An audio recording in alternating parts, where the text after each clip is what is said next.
I don't sleep that night. Every time I close my eyes, I feel it again. Her lips on mine, her hands on my face, the way my body froze in shock before I shoved her away. I'm angry, so angry I can barely think straight.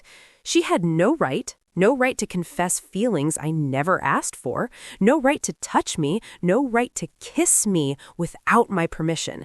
And the worst part? She's my professor. She holds power over me. My grades, my academic reputation, my future, all of it could be affected by what happened in that office. At 3 a.m., I pull out my laptop and start researching how to file a formal complaint against a professor. But every time I start filling out the form, I stop. What if they don't believe me? What if they say I encouraged it somehow? What if this ruins my academic career instead of hers? I close the laptop and stare at my ceiling. I'll deal with this my own way. I avoid Professor West's class on Monday. I email her from a new email address. I'm sick. We'll make up the work. Then again on Wednesday. Still sick. I can't face her. Won't face her. Not yet. But on Friday, I force myself to go to class. I can't avoid her forever, and missing class will hurt my grade. I arrive late and slip into the back row.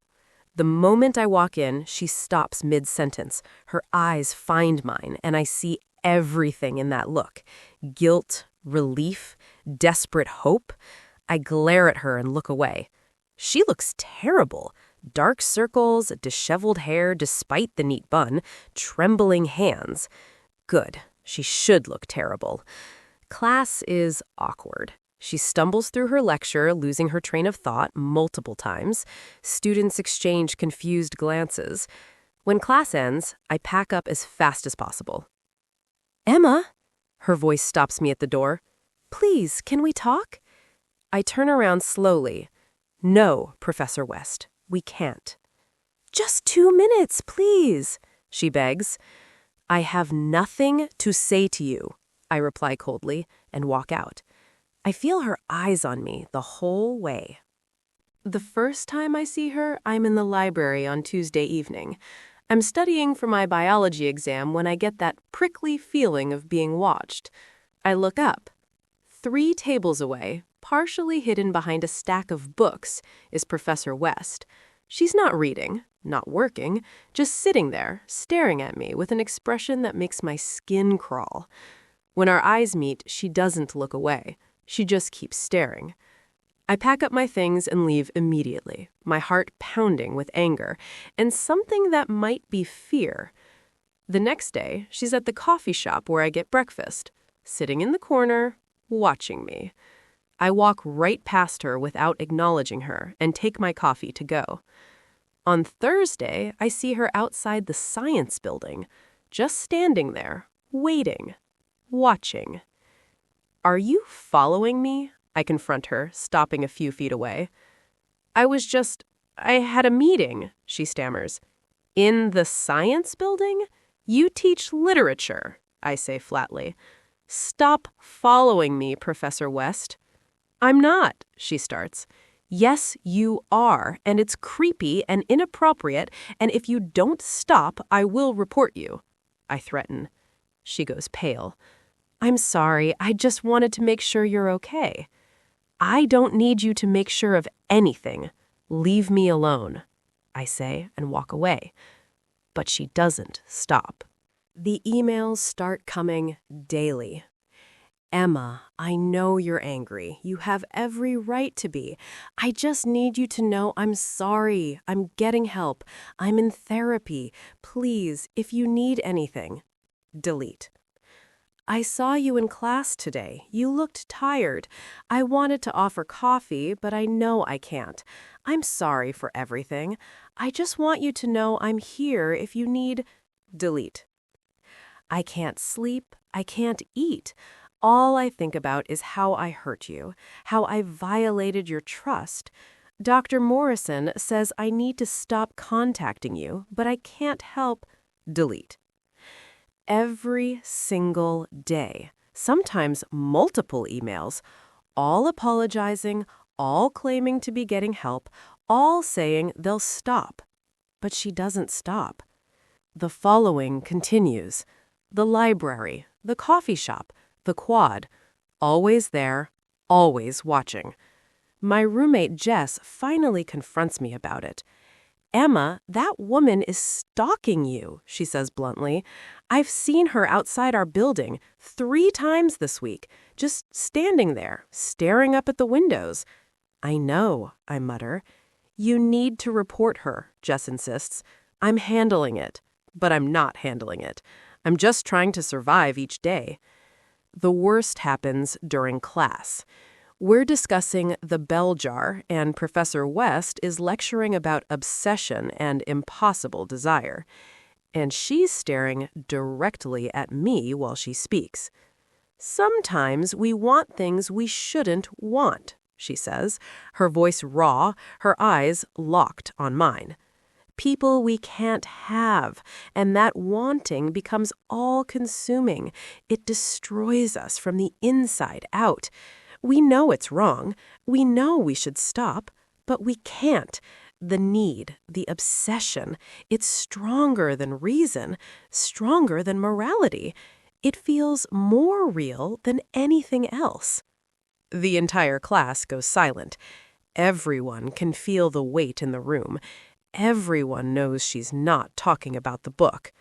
I feel my face burning with humiliation. "Professor West," I interrupt loudly, "are we discussing Plath or your personal issues?" She freezes. Students gasp. No one talks to professors like that. I was analyzing the text," she stammers. "No, you were staring at me and talking about obsession," I say, standing up and gathering my things. "If you can't be professional, maybe you shouldn't be teaching." I walk out, and the entire class watches me go. Behind me, I hear Professor West say in a shaky voice, "Class dismissed." After that, it gets worse. The next class, she does it again, talking about longing and forbidden desire while staring at me. Other students start whispering, "Is something going on with West and Emma? She's definitely obsessed with her. It's so uncomfortable to watch." Sarah corners me after class. "Emma, what's happening? Everyone is talking about you and Professor West." "Nothing is happening," I lie. "It doesn't look like nothing. She stares at you constantly. She can barely get through lectures without losing her train of thought when you're in the room," Sarah points out. "Did something happen between you two?" "No," I say firmly. She has some boundary issues. It's not my problem." "But it is my problem, because everyone thinks something is going on. Everyone is watching us." Things come to a head at a mandatory department lecture. I'm sitting with classmates when Professor West arrives. The moment she sees me, her whole face changes. Desperate, hopeful, pained. She walks directly to where I'm sitting. "Emma, may I sit with you?" she asks quietly. Every person in my row is watching, waiting. "No," I say flatly. "Please, I just need—" she starts. "I said no," I repeat, louder this time. She flinches but doesn't move. "Emma, please. I'm trying to respect your boundaries, but I just need to be near you. Just for an hour, please." My classmates are staring. This is humiliating. "Fine," I snap. "Sit down and shut up." She sits next to me, too close, and I can feel her trembling. Throughout the lecture, she keeps glancing at me. Her breathing is too fast, too shallow. When I drop my pen, she lunges for it like it's the most important thing in the world. Our fingers brush when she hands it back, and she actually gasps at the contact. "Stop," I whisper harshly.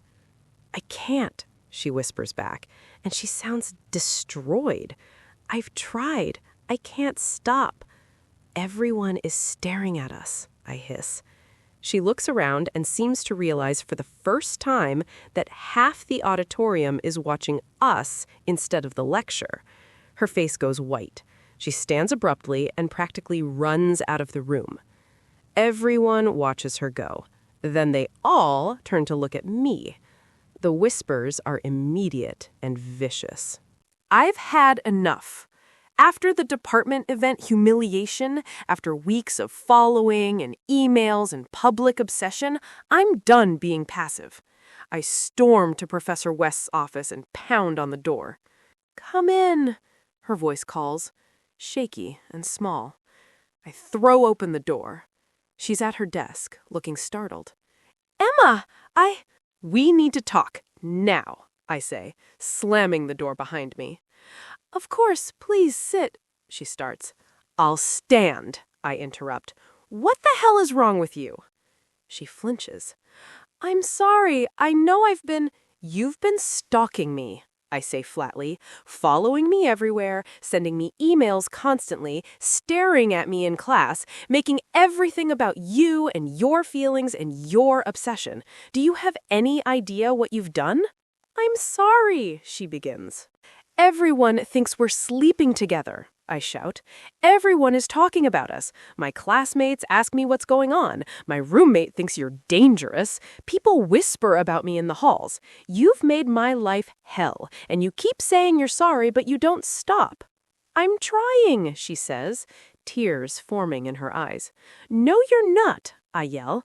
"You said you'd stop following me. You didn't. You said you'd be professional in class. You weren't. You said you'd respect my boundaries, but you keep emailing me, keep showing up, keep staring at me like I'm the only thing in the world that matters." "Because you are," she cries out. "You're the only thing that makes me feel alive, the only thing I think about, I don't care," I interrupt. "I don't care about your feelings. I don't care that you're lonely or broken or whatever excuse you have. You've violated me, and instead of giving me space, you've made it worse. You've turned this into a spectacle. You've made me the subject of gossip. You've made everything about your pain when I'm the victim here." She's crying now, tears streaming down her face. "You're right. You're absolutely right. I'm so sorry." "Stop saying you're sorry," I shout. "Stop apologizing and actually do something. Stop following me. Stop emailing me. Stop staring at me in class. Actually leave me alone." "I will. I promise. I'll stop," she sobs. "You've promised before," I say coldly. "Why should I believe you now?" "Because She stands up, moving around her desk toward me. "Because I'll do anything to make this right. Please, Emma, just tell me what you need." "I need you to stay away from me," I yell. "I can't," she whispers, still moving closer. "I've tried. God, I've tried so hard, but I can't stop thinking about you, can't stop needing to see you." "You're not listening," I say, backing up as she gets closer. "You never listen. It's always about what you need." "I'm sorry," she says, still advancing. We're inches apart now, and I'm backed against the wall. "I'm so sorry. I need you to understand." "Get away from me," I warn. But she doesn't. Her eyes are wild, desperate, and she's leaning in closer. "I love you," she whispers. "I know I shouldn't. I know it's wrong, but I love you so much. It's destroying me." She's leaning in. Her eyes drop to my lips. She's going to kiss me again. "Don't," I say sharply, putting my hand on her chest and shoving her back. "Don't you dare." She stumbles backward, blinking like she's coming out of a trance. "Oh my God," she breathes, pressing her hands to her face. I was going to..." "You were going to assault me again," I say, my voice shaking with fury, "without my permission. Again." "I'm sorry. I'm so sorry. I don't know what came over me. You were so close, and She's sobbing now, full body shaking sobs. "I'm sick. There's something wrong with me. I can't control myself around you." "Then you need to not be around me," I say coldly. I know, you're right, I know, she gasps through tears. She slides down the wall until she's sitting on the floor, her head in her hands, crying so hard she can barely breathe. I should leave, should walk out and let her fall apart alone. But seeing her like this, completely broken, sobbing on her office floor, something in me hesitates. Catherine, I say, and my voice is softer than I intend. I'm sorry, she sobs. I'm so sorry. You should go. Please go before I do something else horrible. Look at me, I say. She looks up, her face wet with tears, her eyes red and swollen. You almost kissed me again, without asking, without my permission. Do you understand how fucked up that is? Yes, she whispers. You're spiraling. You're getting worse, not better. The therapy isn't working. The medication isn't working. You need more help than you're getting. I know, she says brokenly. And you need to actually stay away from me. Not just say you will, actually do it, I tell her firmly. I will. I'll stop. I promise, she says, but she's said that before. I crouch down so we're at eye level. Catherine, if you come near me again, if you follow me, email me, stare at me in class, anything, I will report you. Not because I want to ruin your career, but because you need consequences. You need something to make you stop. She nods, still crying. I understand, and you should report me anyway. I deserve it. What I did, what I almost did just now, it's unforgivable. Yes, it is, I agree. I stand up and head for the door. Emma, she calls out, her voice wrecked. I turn back. I really am sorry, she says, for all of it. And I know you don't believe me, but I do love you. And because I love you, I'm going to stay away. Even if it kills me, I promise. We'll see, I say, and leave her crying on the floor. Professor West keeps her promise. For about 3 days. Then I see her in the library again, then outside my dorm, then following me across campus at a distance. And I realize she can't stop. She's told me she can't, and she's proven it. Whatever this obsession is, it's beyond her control. I'm talking to my academic advisor about potentially switching sections when someone knocks on the door. Come in, my advisor says. It's the department chair, Dr. Harrison, and she looks serious. Miss Chen, may I speak with you privately? She asks. My advisor leaves, and Dr. Harrison sits down across from me. I need to ask you about Professor West, she says without preamble. My stomach drops. What about her? I've received multiple reports from students about her behavior in class, specifically her behavior toward you, Dr. Harrison says. Students say she stares at you excessively, becomes flustered when you're in the room, and has made comments during lectures that seem personally directed at you. Is this accurate? I don't know what to say. If I confirm it, Catherine will be investigated, possibly fired. If I deny it, this continues. There may have been some misunderstandings, I say carefully. Miss Chen, I need you to be honest with me. Has Professor West behaved inappropriately toward you? Dr. Harrison asks directly. The question hangs in the air. This is it. This is my chance to end this, to report her, to get her away from me, to face consequences for what she's done. She's been under a lot of stress lately, I hear myself say. I think students are reading too much into her behavior. She's just very passionate about teaching. Are you certain? Dr. Harrison presses. Because if there's something inappropriate happening, you need to tell me. Professor West has power over you as your instructor. If she's making you uncomfortable, she's not, I lie. Everything is fine. Dr. Harrison studies me for a long moment. Very well. But Miss Chen, if anything changes, if you feel unsafe or uncomfortable at any point, my door is always open. Do you understand? Yes, thank you, I reply. She leaves, and I sit there wondering why I just protected the woman who's been harassing me for weeks. That evening, I get an email from Professor West. Emma, Dr. Harrison called me into her office today. She told me about the complaints. She asked if I was behaving inappropriately toward a student. She didn't name you, but we both know who she meant. I was prepared to confess everything, to tell her about the kiss, about the following, about all of it. I was ready to accept the consequences. But then she told me you denied everything, that you protected me. Why? I don't deserve your protection. I don't deserve your mercy. I deserve to lose my job. I deserve to be investigated and disciplined. But you protected me anyway. I don't understand why, but thank you. And I'm sorry. I'm so sorry for putting you in this position. I'm going to stop now. Really stop. I'm going to request a medical leave of absence for the rest of the semester. Another professor will take over the class. You won't have to see me anymore.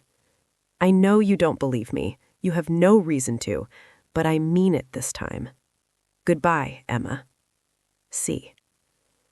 I stare at the email for a long time. She's leaving, taking a medical leave. I won't have to see her anymore.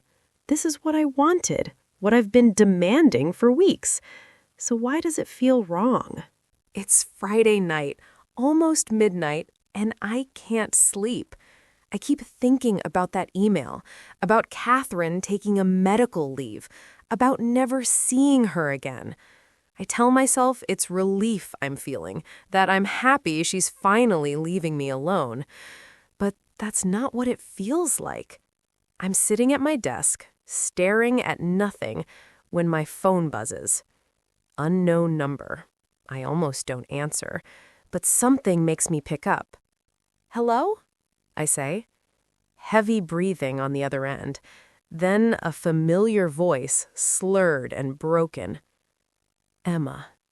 My heart stops. Catherine? I'm sorry. I'm so sorry. I shouldn't be calling you. I promised I'd stop, but Her voice breaks. I needed to hear your voice one more time. Are you drunk? I ask. Maybe. Probably. I don't know anymore, she says, and I can hear tears in her voice. I just wanted to say goodbye. Really say it. Not in an email. I wanted to hear you. Where are you? I interrupt. My car. Somewhere. I don't remember, she replies vaguely. Alarm bells start ringing in my head. Catherine, have you been drinking and driving? No, I'm parked. I think. Everything is blurry, she says. Are you hurt? I ask, standing up. No. Yes. I don't know. Everything hurts, but not physically, she rambles. I'm sorry I called. I'm sorry for everything. I'm so tired, Emma. I'm so tired of feeling like this, of being like this, of wanting something I can never have.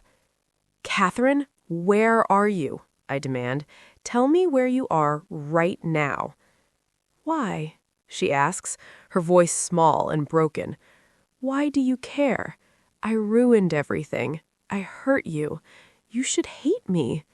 Where are you? I repeat. She's quiet for a moment. Then, the parking lot, behind the Humanities building.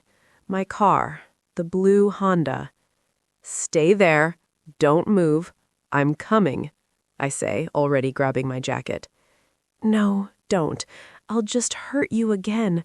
I always hurt you, she protests weakly.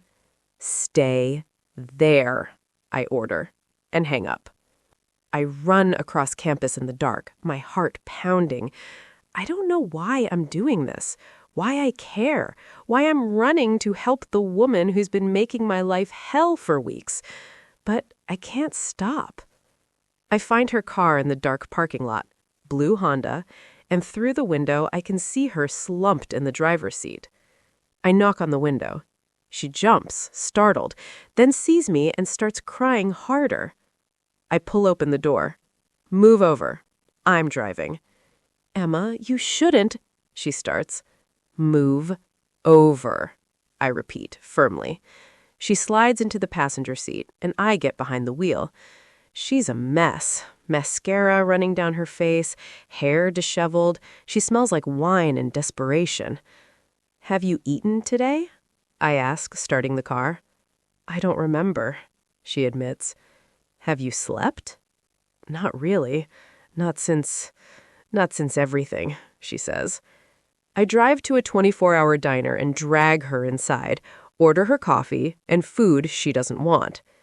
"Eat," I command. "I can't," she protests. "Eat, Catherine, or I swear to God I will call Dr. Harrison right now and tell her everything." She eats. We sit in silence while she slowly works her way through eggs and toast. The coffee seems to bring some clarity back into her eyes. "Why are you doing this?" she finally asks. "After everything I've done, why are you helping me?" "I don't know," I admit honestly. "I don't deserve this. Your kindness, your mercy. What you deserve isn't the point. The point is you called me, drunk and broken, sitting alone in a parking lot. And whatever else you are, whatever you've done, you're still a person, and I couldn't just leave you there." Fresh tears spill down her cheeks. "I don't understand you. I don't understand myself, either." We sit there in the fluorescent lights of the diner, and I realize something terrifying. Despite everything, despite the kiss, despite the stalking, despite all of it, I don't want Catherine West to destroy herself. I don't know what that means, don't know what happens next, but I know that whatever is happening between us, it's not over, not even close. I drive her home, help her to her door. "Thank you," she whispers, "for coming, for helping me. I don't deserve it, but thank you." "Are you going to be okay?" I ask. "No," she says honestly, "but I will be, eventually. I'm still taking the medical leave. I meant what I said in the email. You won't have to see me anymore." "Catherine," I start, not sure what I'm going to say. "It's better this way," she interrupts, "for both of us, especially for you. You'll be able to have a normal semester. No more obsessive professor making your life hell. No more whispers. No more me." She goes inside and closes the door. I stand there for a long moment, staring at her closed door, trying to process what just happened. Then I turn and walk home through the dark, my mind spinning. When I get back to my dorm, there's an email waiting. From Dr. Harrison. Subject: Professor West, medical leave approved. Dear students of LIT 301, I am writing to inform you that Professor West has been granted a medical leave of absence effective immediately. Professor Martinez will be taking over the course for the remainder of the semester. This change is effective starting Monday. Please direct all questions to Professor Martinez. Best regards, Dr. Harrison, Department Chair. I stare at the email. She's really gone. This is what I wanted, what I demanded, what should make me happy. So why does my chest feel hollow? I close my laptop and lie in bed staring at the ceiling. And for the first time since this whole mess started, I let myself ask the question I've been avoiding. What do I actually want? If you want to see what happens next, make sure you subscribe and follow the rest of the story, because episode 3 might be the moment we stop pretending.